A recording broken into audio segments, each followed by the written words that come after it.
Good morning from Panquist Valley High School in Milo, Maine. Again, I'm Katie Joyner Robertson. I am the only life science teacher at Panquist Valley High School.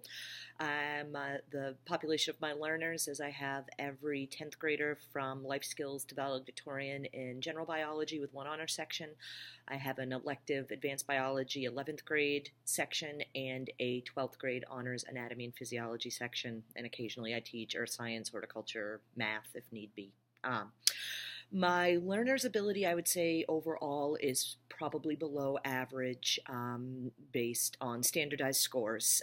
We are 100% free and reduced lunch. Southern Piscataquis County has the lowest socioeconomic demographic east of the Mississippi River, and part of my interest in brain development is around trauma-based learners. The vast majority of our kids come from what could be considered traumatic backgrounds. All of them have, not all of them, a good amount of them have significant ACE scores for anybody familiar with that type of assessment. So when it came to the reading about prefrontal cortex, it's something that we really as a district have been spending a lot of time with.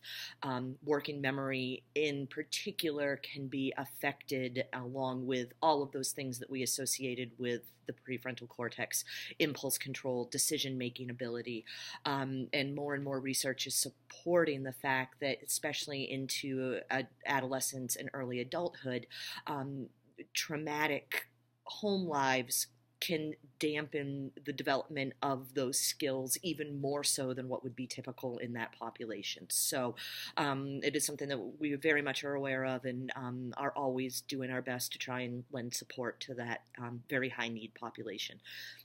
Not only does it present itself in academic challenges, but certainly behavioral challenges. And that is one of the biggest things that we struggle with the trauma-sensitive training is how do we keep children accountable for their actions while not negatively impacting the educational experience of the children around them.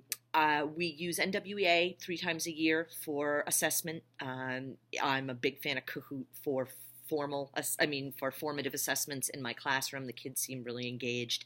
My upper level classes, we use PhET simulations. They can be a little bit frustrating for students that don't have the frustration tolerance to kind of work through things that don't look all shiny and bright immediately.